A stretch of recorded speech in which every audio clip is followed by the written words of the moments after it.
Sir, ಇದು ನಮ್ಮ ವಾರ್ಡಿನ ಜನ ಏನು ನಮ್ಮ ಮೇಲೆ ಪ್ರೀತಿ ಇಟ್ಟು ಬಂದಿದ್ದಾರೆ. ಅವ್ರ ಪ್ರೀತಿಗೆ ನಾವು ಬೆಲೆ ಕಟ್ಟಕ್ಕಾಗಲ್ಲ. ಆ ಪ್ರೀತಿಗೆ ನಾವು ಯಾವಾಗಲೂ ಚಿರಋಣಿ ಆಗಿರ್ತೀವಿ. ಇವಾಗ ಜನ ಇಲ್ಲ ಅಂದ್ರೆ ಜನನಾಯಕ ಆಗಕ್ಕಾಗಲ್ಲ. ನಾಯಕ ಆಗ್ಬೇಕು ಅಂತಂದ್ರೆ ಜನ ಇರಬೇಕು. ಅವರೇ ನಮ್ಮನ್ನ ಮೇಲಕ್ಕೆ ತಗೊಂಡು ಹೋಗೋದು ನಮ್ಮ ಜನನೇ, ಕೆಳಗಡೆ ತುಳಿಯೋದು ನಮ್ಮ ಜನ. ಹಾಗಾಗಿ ಜನ ನಮ್ಮ ಪ್ರೀತಿಯಿಂದ ಬಂದಿದ್ದಾರೆ. ಅವರಿಗೆ ನಾನು ಆಭಾರಿಯಾಗಿ. ಹೆಚ್ಚಿನ ಶಾಸಕರು ಬಂದಿದ್ರು.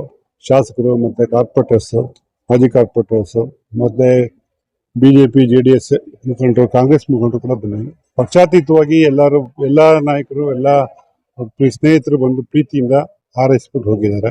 ಅವ್ರಿಗೂ ಸಹ ನಾನು ಸರ್, GBAಗೆ ಚುನಾವಣೆಗೆ ನಾವು ಯಾವಾಗಲೂ ರೆಡಿ ಇರ್ತೀವಿ. ಯಾಕಂತೇಳಿ ಪರೀಕ್ಷೆ ಹಿಂದಿನ ದಿವಸ ಓದೋರಿಗೆ ಪರೀಕ್ಷೆ ಭಯ ಇರುತ್ತೆ. ದಿನನಿತ್ಯ ಓದೋದವ್ರಿಗೆ ಪರೀಕ್ಷೆ ಭಯ ಇರೋದಿಲ್ಲ. ನೀವು ನೋಡಿದಾಗೆ ನಾವು ದಿನನಿತ್ಯ ಓದ್ತಾ ಇರಬೇಕು, ಬರಿತಾ ಇದ್ರೆ ನಾವು ಪರೀಕ್ಷೆನ ಎದುರಿಸಕ್ ಆಗೋದು. ಹಾಗಾಗಿ ಚುನಾವಣೆ ಯಾವತ್ತೇ ಬಂದ್ರು ನಮ್ಮ ಪಕ್ಷದಿಂದ ನಮ್ಮ ಶಾಸಕರು ಎಲ್ಲ ಅಭ್ಯರ್ಥಿಗಳು 19 ವಾರ್ಡ್ಗಳಲ್ಲಿ ಏನಿದೆ ಅಭ್ಯರ್ಥಿಗಳನ್ನ ಆಲ್ಮೋಸ್ಟ್ ಅಫಿಷಿಯಲ್ ಆಗಿ ಒಂದು ಅನೌನ್ಸ್ ಮಾಡೋಕೆ ಬಿಟ್ಟರೆ ಮಿಕ್ಕಿದ ಕಾರ್ಯಕರ್ತನ ಅಭ್ಯರ್ಥಿಗಳನ್ನಾಗಿ ನಿಯೋಜನೆ ಮಾಡಿದ್ದಾರೆ.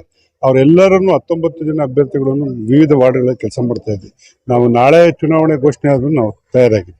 ಬಾಲಾಜಿ ಸಿಂಗ್ ಅವರಿಗೆ ಹುಟ್ಟುಹಬ್ಬದ ಹಬ್ಬದ ಶುಭಾಶಯಗಳನ್ನು ಕೋರ್ತಾ ಅವರಿಗೆ ದೇವರು ಆರೋಗ್ಯ, ಆಯಸ್ಸು ಹಿಂಗೆ ಅಭಿವೃದ್ಧಿ ಕೊಟ್ಟು ಮುಂದಿನ ಅವರ ಆಸೆಯನ್ನ ದೇವರು ಈಡೇರಿಸಲಿ ಅಂತ ಕೇಳ್ಕೊಳ್ತಾ, ಏನೇ ಒಂದು ಕೆಲಸಕ್ಕೆ ಭಾಗಿಯಾಗೋದ್ರಲ್ಲಿ ಬೇರೆ ಮಾತಿಲ್ಲ. ರಾತ್ರಿ 1 ಗಂಟೆಲಿ ಫೋನ್ ಮಾಡಿದ್ರೆ ಕೂಡ ಅವರು ಒಂದು ಕೆಲಸದ ಬಗ್ಗೆ ಈ ತರ ಆಗಿದೆ ಅಂದ್ರೆ ಅಷ್ಟೊತ್ತಲ್ಲಿ ನಿಂತ್ಕೊಂಡು ಒಂದು ಕೆಲಸ ಮಾಡೋ ಧೈರ್ಯ ದೇವರು ಅವ್ರು ಕೊಟ್ಟಿದ್ದಾನೆ. ಇನ್ನು ಮುಂದೆ ಇದೇ ತರ ಹೆಚ್ಚಿನ ರೀತಿಯಲ್ಲಿ ಅವರು ಏರಿಯಾವನ್ನ ಮುನ್ನಡೆಸ್ಕೊಂಡು ಕೆಲಸವನ್ನು ಮಾಡಿಕೊಂಡು ಇದೇ ರೀತಿ ಒಳ್ಳೆ ಹೆಸರನ್ನ ಸಂಪಾದನೆ ಮಾಡಿ ದೇವರಲ್ಲಿ ನಾನು ಕೇಳ್ಕೊಳ್ತಕ್ಕೆ ಇಷ್ಟಪಡ್ತೇನೆ. ನಮ್ಮ ಬಾಲಾಜಿ ಸಿಂಗ್ ಅವರು ಈ ವಿಭಾಗದಲ್ಲಿ ಜನಪರ ಕಾಳಜಿ ಇರ್ತಕ್ಕಂತಹ ಜನನಾಯಕರಾಗಿದ್ದಾರೆ. ಇವತ್ತು ಅವರ ಹುಟ್ಟುಹಬ್ಬ. ನಾನು ಅತ್ಯಂತ ಪ್ರೀತಿಯಿಂದ ಬಾಲಾಜಿ ಸಿಂಗ್ ಸಾಹೇಬರಿಗೆ ಜನ್ಮದಿನದ ಶುಭಾಶಯಗಳನ್ನ ಕೋರ್ತಾ ಇದ್ದೀನಿ. ಸ್ನೇಹಿತರಾದ ಆರ್ ಬಾಲಾಜಿ ಸಿಂಗ್ ಅವರಿಗೆ ಹುಟ್ಟುಹಬ್ಬದ ಹಾರ್ದಿಕ ಶುಭಾಶಯಗಳು. ಆತ್ಮೀಯ ಸ್ನೇಹಿತರಾದ ಶ್ರೀಯುತ ಆರ್ ಬಾಲಾಜಿ ಸಿಂಗ್ ಅವರಿಗೆ ಹುಟ್ಟುಹಬ್ಬದ ಶುಭಾಶಯ ಕೊಡ್ತಾ ಇದೀವಿ. ನಮ್ಮ ಈ ಒಂದು ಬಡಾವಣೆಯ ಅತ್ಯುತ್ತಮ ಜನನಾಯಕ ಅಂತ ಹೇಳ್ಬೋದು, ಅಚ್ಚುಮೆಚ್ಚಿನ ಪ್ರತಿನಿಧಿ.